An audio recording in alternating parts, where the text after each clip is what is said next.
tema vai ser sobre transmissão da fé. Eu vou explicar para vocês como que a nossa fé é transmitida e em que base ela se sustenta. Porque a nossa fé precisa de uma base para sustentar. Vou pedir para vocês que qualquer dúvida que vocês tiverem durante a explicação, vocês podem perguntar sem medo nenhum, tá? Pode perguntar, pode tirar a dúvida, que a sua dúvida pode ser a dúvida de alguém que quer comentar, então é importante sempre sair tirando as dúvidas. Então, a primeira aula vai ser sobre transmissão de fé e, como está escrito ali, SIC, que é o Catecismo da Igreja Católica, como comentamos nos últimos 2 encontros, né? Todas as nossas explicações a gente se baseia no Catecismo. Então eu trouxe, então eu posso mostrar para vocês. Mas, enfim, pode passar. Primeiro, um banco, né? Enfim, mas o que esse banco vai representar para a gente? Né? Percebe que esse banco ele tem 3 pernas? Bom, então, o banco tem 3 pernas, significa que ele é um tripé, né? Igual a nossa fé. A nossa fé é um tripé também. Eu estava analisando quando eu cheguei aqui que em vez de ter botado a foto de um banco, eu podia ter botado a foto de um tripé, mas eu não pensei nisso. Então, vai ser um banco. Mas a nossa fé, ela se baseia num tripé, ou seja, ela é sustentada por 3 grandes pilares, né? E o primeiro grande pilar é a tradição. Ou seja, como o André disse, o ápice da revelação para a gente de Deus foi Jesus Cristo. Então Jesus veio aqui para a Terra, depois dele cumprir tudo o que ele veio fazer, ele veio ensinar sobre o reino dos céus e transmitir a palavra, ensinar os ensinamentos, ele morreu, ressuscitou e subiu aos céus. Mas antes dele subir aos céus, ele deixou para os apóstolos, né, a missão de espalhar o evangelho. Ele falou, ide por todo mundo e pregar o evangelho a toda criatura. Então, os apóstolos são responsáveis por transmitir a mensagem de Cristo. Então, vamos primeiro aqui, de origem latina, tradição, traditio significa entregar, passar adiante. Então, foi isso que Cristo pediu para os apóstolos, eles passarem o que ele ensinou adiante. Como que ele vai passar, como que eles vão passar isso? De 2 formas, né? Ou oral ou escrita. Vamos relembrar que nem todo mundo na época escrevia, não era algo que, nossa, alguém está ensinando, vou escrever, ou nossa, aprendi a escrever. Não, você recebia por oral mesmo, igual eu estou falando aqui com vocês, não estou entregando uma folha para vocês lerem a minha explicação. Então, a tradição oral, ela é tão importante quanto a tradição escrita, porque na época não tinha tantas pessoas que escreviam. Os apóstolos escreveram, João, Mateus, relataram, né, o que o Cristo ensinou, mas nem todos escreveram. Então, se passava oralmente a tradição. Como eu vou usar minha Bíblia, vocês não precisam pegar a Bíblia de vocês, né? Eu abro aqui, leio, peço que não se dispersem enquanto eu leio, por favor. Mas está falando aqui no Evangelho de São João 20:30.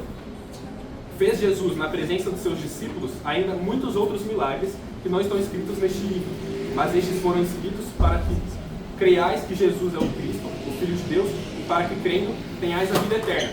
Complementando, Jesus fez ainda muitas outras coisas, e se fossem escritas, uma por uma, penso que o mundo inteiro poderia conter os livros que se escreveria e deveriam escrever.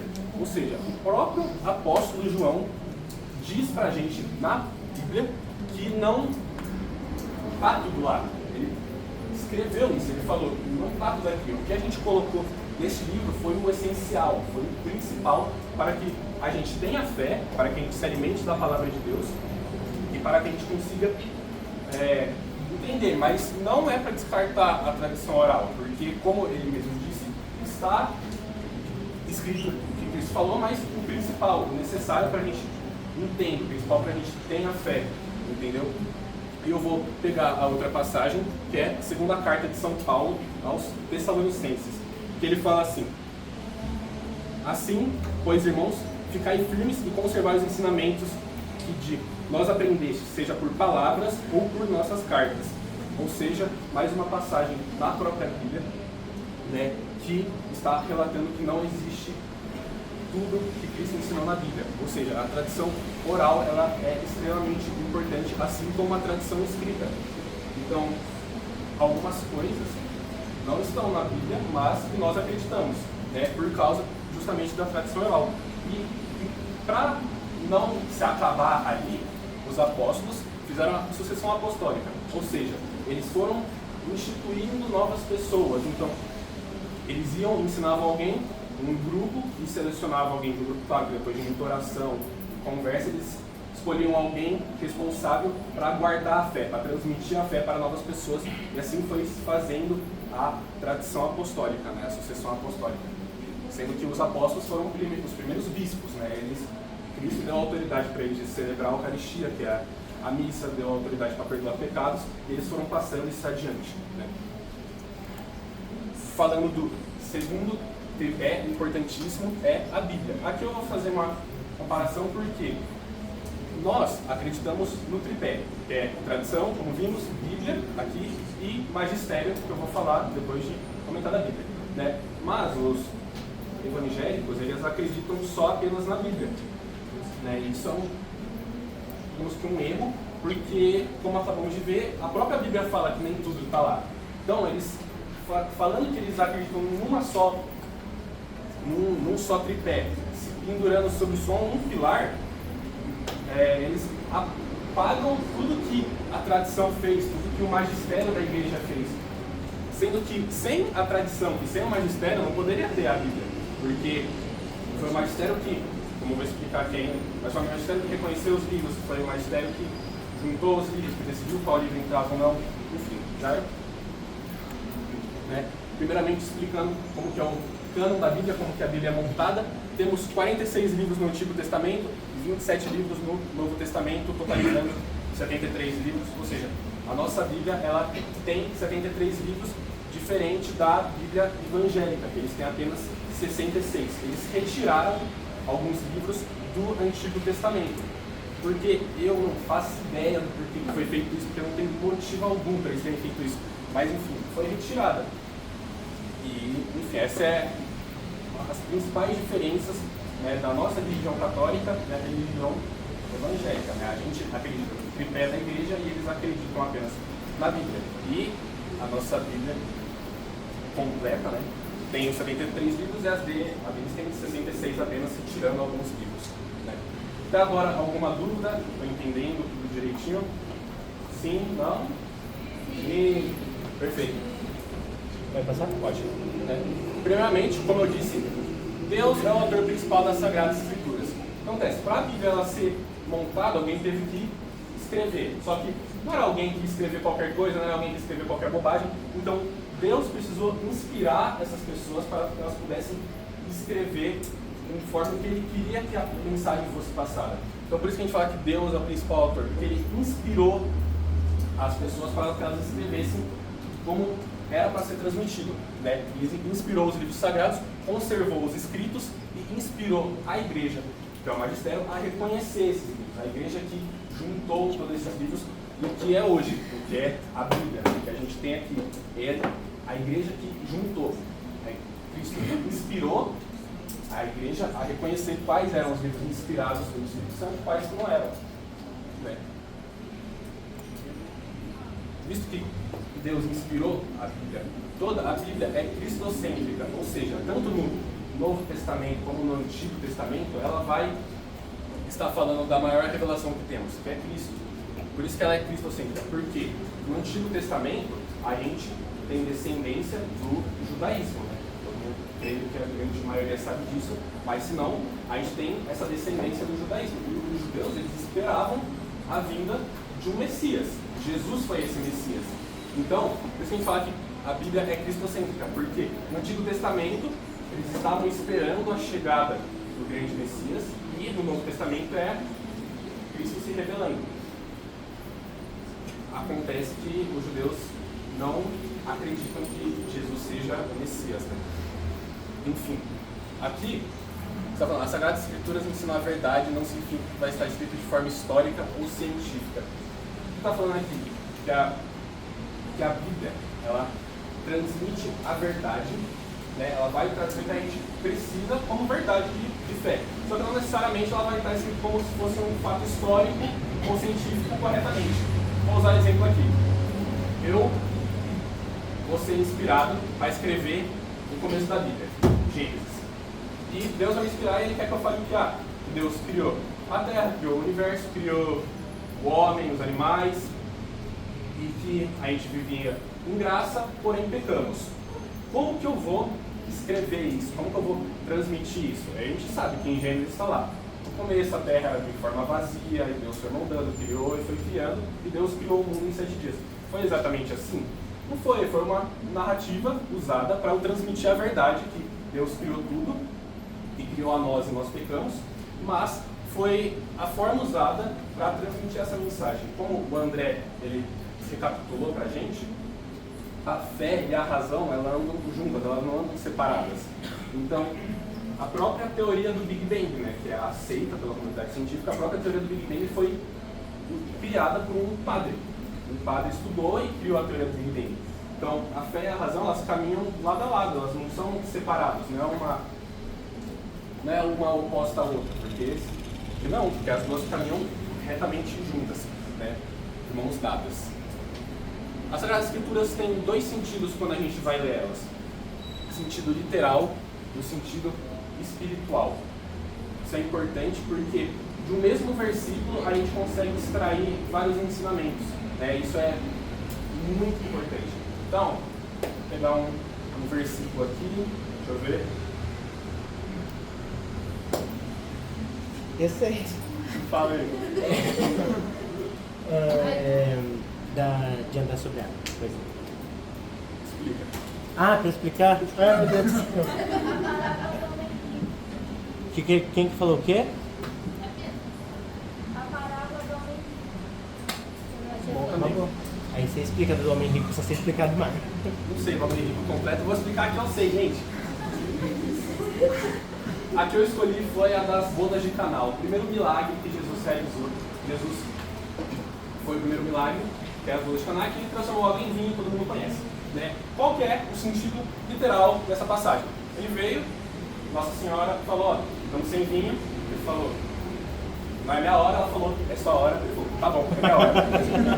E aí ele foi, pegou, pediu para trazerem bonéis de água, ele foi e transformou aquela água em vinho. Esse é o sentido literal, o sentido histórico, né? Só que qual que é o sentido espiritual, qual que é o sentido por trás disso? Que Nossa Senhora, ela chega a Jesus e fala que estamos sem vinho. Então ela meio que faz essa intercessão, digamos assim. Isso aí vamos desenvolver nas outras aulas, mas ela realiza essa ponte, né? Chegaram para ela e falaram, estamos sem vinho, e ela chega. Dúvida?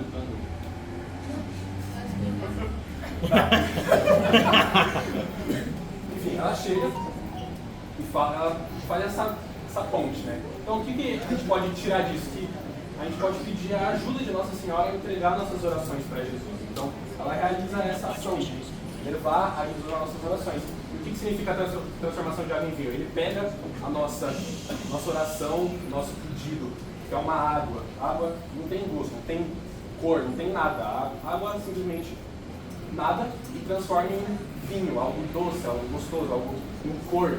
Então esse é o outro sentido que pode ter. Então esse é o outro sentido que as passagens podem ter. Outra passagem muito famosa é a do paralítico, né? Que pessoas levaram o paralítico a Jesus e Jesus curou. Esse é o sentido literal, o sentido histórico, foi como aconteceu. Qual que é o sentido oral disso? Qual é o outro sentido que a gente pode tirar dessa passagem? Que o paralítico só foi a Jesus, só foi ao encontro de Jesus porque ele teve amigos de confiança que puderam levar ele para Jesus. Então, isso faz a gente refletir. Será que eu estou sendo um bom amigo que estou levando meu amigo para Jesus? Será que meus amigos estão me levando para Cristo? Isso faz a gente refletir nas nossas amizades. Então, isso é muito importante. Por isso que a Bíblia ela precisa ser lida em oração, no silêncio, na reverência. Porque a gente precisa entender o que ela está querendo passar, tanto no sentido literal, para que a gente tenha fé, tanto no sentido espiritual, para que a gente quer, o que a gente vai aprender vendo esse versículo, né? Então,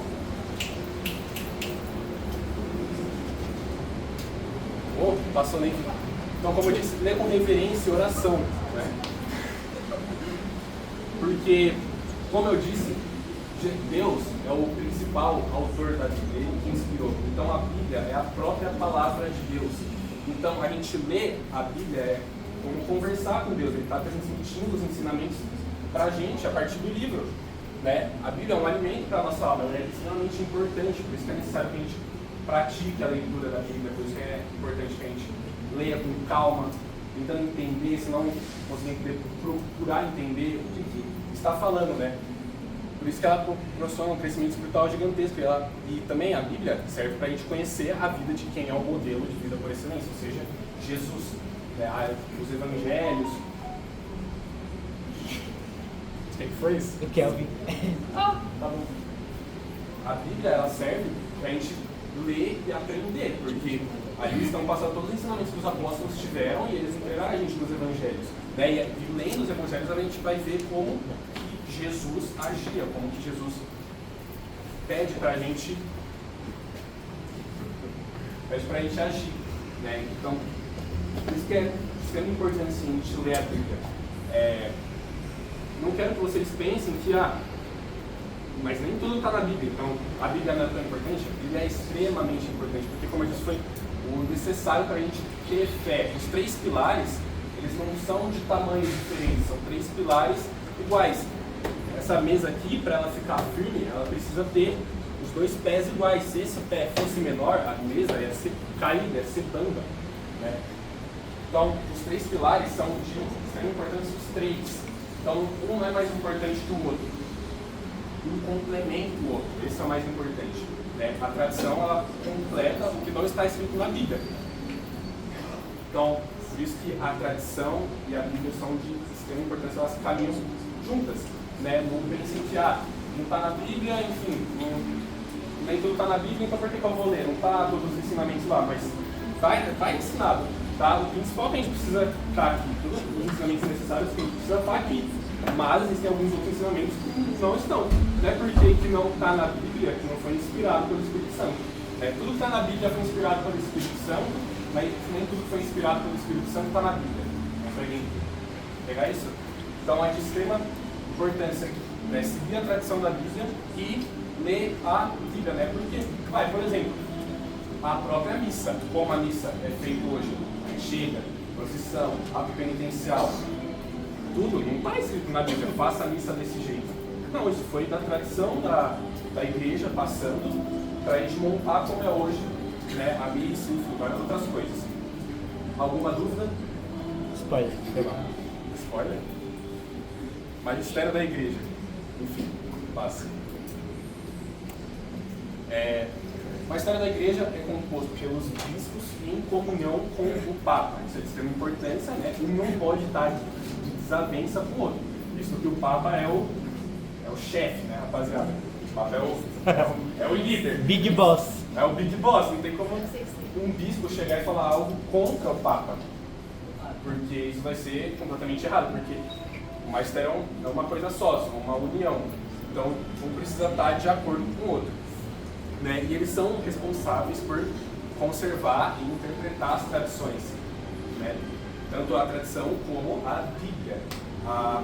Digamos que a palavra final do que um versículo significa, quem vai dar é o magistério, porque foram eles que reconheceram os livros, eles que juntaram os livros, visto que a Bíblia é um livro católico, feito por católicos para católicos. Então, quem melhor para interpretar do que os próprios católicos, né? As próprias pessoas que Cristo falou, vocês vão espalhar, vocês vão conservar a fé, né? Porque os apóstolos são os primeiros bispos, eles foram passando isso adiante.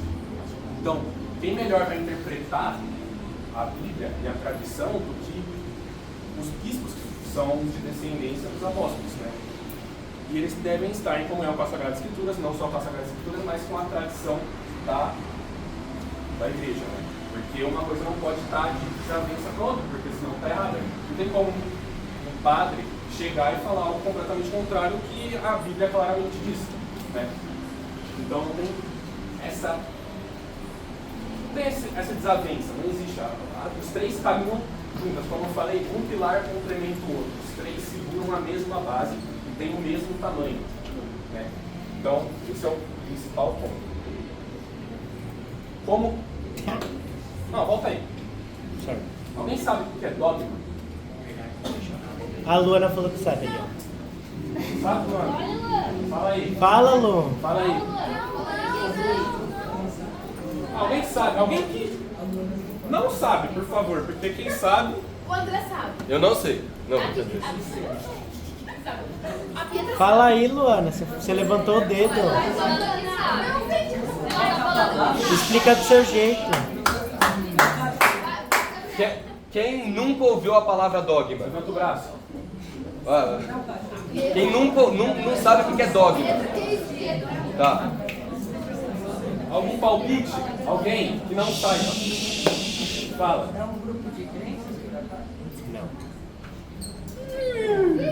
Tá no caminho. Tá no caminho.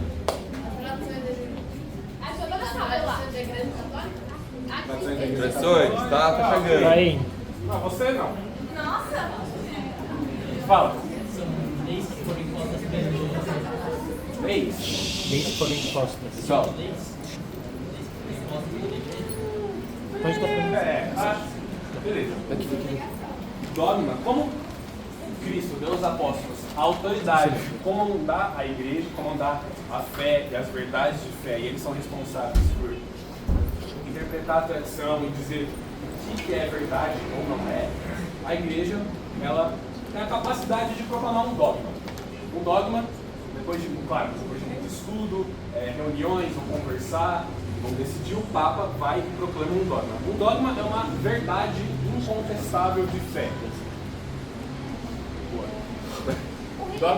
O Rei Leão, já cito o Rei Leão. O dogma é uma verdade incontestável de fé. Então, é algo que é verdade e a gente não pode contestar. Mas, eu vou citar agora o grande Rei Leão, que está aqui atrás. Todo mundo assistiu aquele Rei Leão? Todo mundo conhece? Quem não conhece? quem nunca viu o Rei Leão? Aí vocês estão no erro, hein, rapaziada? Não, pera aí. Estão Tem alguém que pecando nunca como- viu o Rei Leão? Estão Você tá de pecando sacanagem? como crianças. Não. Ó, então vamos fazer o seguinte: acabou a aula, vocês vão pra casa e assistem o Rei Leão. Lição de casa. A lição de casa é. Brincadeira, tô brincando. Lição de casa ver Rei Leão, importante. Papararara. Papararara. Todo mundo atento, enfim. Mufasa chega pra Simba, pra quem nunca viu, vou falar aqui. Mufasa chega pra Simba, ele fala: ó, tá vendo isso aqui, tudo? O reino, tudo que o sol toca é o nosso reino. E Simba fala: ó, legal, você é rei, vou ter isso tudo. Porém, ele fala: e aquela parte escura ali? O Mufasa fala: aquilo ali é perigoso, ali você não pode ir. Né? Então, os dogmas são meio que isso, eles delimitam aonde a nossa fé pode ir. Então, como está escrito, o dogma é uma caridade que a igreja pode fazer para a gente, de falar até onde são os limites da nossa fé, né? Porque, como eu disse, tudo que o dogma fala é verdade incontestável de fé. Então, a igreja faz essa caridade, digamos assim, ela delimita onde é o nosso espaço, onde se eu ultrapassar, eu vou estar deixando de seguir o que a igreja fala, eu vou estar contra a igreja, né? Então aqui, ó, elas são como estacas que delimitam o itinerário de nossa vida de fé, que nos dão segurança para seguir sem medo. Então a igreja, ela realiza essa ação, essa caridade de delimitar o nosso reino, digamos assim, até onde a gente pode ir para não cair em heresia, para não passar do ponto, né? Porque se a gente não tivesse os dogmas, poderiam criar muitas teorias, muitas pessoas poderiam falar qualquer coisa e não ia saber exatamente o que era verdade e o que não era. Por isso, principalmente, Jesus deixou o magistério. Ele deixou o magistério para que não virasse baderna, para que não virasse bagunça, né? Porque imagina se cada pessoa pudesse interpretar a Bíblia de um jeito. Por exemplo, eu interpretei o versículo de uma tal maneira. O André interpretou de um jeito completamente oposto. O Jairo, está em outro país, falando outra coisa. Nada Então, de novo. se a gente não tivesse uma base sólida para ter algo que fala, é assim que o versículo se interpreta, é assim que a nossa fé vai até tal lugar, né? Falando da delimitação. Então por isso que o magistério existe, para ser algo organizado, para ser algo firme, né? Todo mundo aqui conhece o credo? O credo? Claro. Se reza na mensual. Professemos a nossa fé, creio em Deus Pai. Então, passe por isso. Cara, esse slide está muito poluído, mano. Esse slide está muito mal feito. temos o credo, esse é o credo lido na missa. Cada linha é como se fosse um dogma proclamado. Ou seja, crê em Deus Pai, Todo-Poderoso, Criador do céu e da terra, em Jesus Cristo, Filho do Filho do nosso Senhor. Então, tudo que está falando aqui é o que a gente acredita. Tudo falado aqui é um dogma. Né? Então, isso é uma parte importante. Isso é meio que um resumo, né, do que a gente acredita. Porém, lá para o século 3, 4, século 4. Eu não estava na época. Do que? Ele tava assim. Do 300. Da 360. Século 4, 300. 60. É. Pensão, lá no século IV começou a surgir um povo meio que contestando, teve uma rapaziada subindo com umas heresias aí, e a rapaziada falando, não, mas como assim? Tem Pai, Filho e Espírito Santo, são 3 deuses, né? Foram criando essas falas aí erradas. E aí teve o Concílio de Nicéia, que foi responsável por fazer o credo nicênico constantinopolitano. Fala isso 3 vezes rápido. Quero ver quem consegue. Fala rápido. Credo niceno constantinopolitano. Credo niceno constantinopolitano.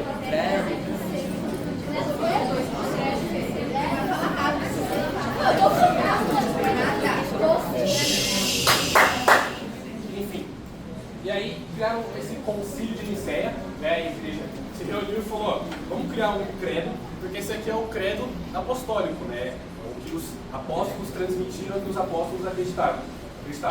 Então, foi criado o concílio de Nicéia só para aumentar o credo, né? Digamos assim, é o mesmo credo, só que mais elaborado, mais explicado. Ou seja, creio em um só Deus Pai, Todo-Poderoso, Criador da terra, Filho unigênito de Deus, nasceu do Pai antes de todos os séculos, Deus de Deus, luz da luz. Ou seja, ele vai reforçando. Então esse credo nicênico veio para combater as heresias da época e para reforçar. Uma parte importante que eu legal comentar é aqui, ó, falando aqui, ressuscitou ao 3º dia, conforme as Escrituras. No credo original que a gente fala na Santa Missa, não cita as Escrituras. Mas por que não cita? Porque esse credo é do tempo dos apóstolos. Nesse tempo não existia as Escrituras. Né? Como eu disse, as Escrituras só foram surgir depois devido à tradição, porque antes era tudo oral, né? Falado. Escrevia, nem todo mundo escrevia, então foi demorado para se criar a Bíblia. Então, aqui não cita as Escrituras porque realmente não tinha. Ou seja, deixou de ser verdade porque não tinha Escritura? Claro que não. Porque Jesus deu os ensinamentos de oral, o próprio Jesus não escreveu nada. Jesus não escreveu uma palavra escrita. Mas ele transmitiu, e os apóstolos transmitiam essas verdades, né, como dito aqui. Eu vou contar uma coisa que me ocorreu. Eu tenho uma amiga evangélica, que a gente sempre conversa, né, nessa diferença de religião.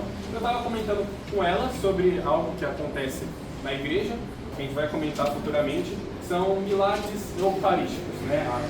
O pão, quando o padre consagra, lá na hora da Nossa Senhora, da consagração, valeu, na hora da consagração, o milagre eucarístico é quando esse próprio pão se transforma em carne.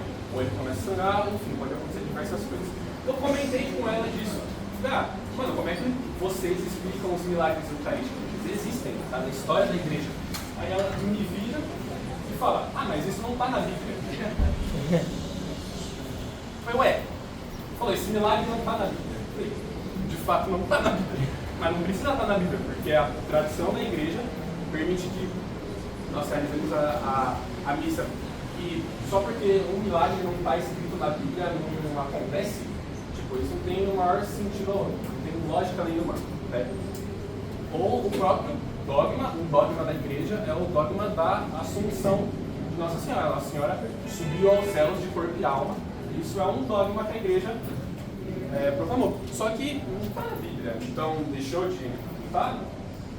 Não, porque a tradição nos assegura também essa outra parte. Assim como a Bíblia é um pilar, a tradição é outro pilar e o magistério é outro pilar. Os 3 pilares unidos para sustentar. Assim como essa sala tem 4 paredes para sustentar o teto para que não possa cair, e nenhuma parede pode ser mais alta que a outra, porque senão precisava. Então, a Igreja Católica se sustenta no tripé, né?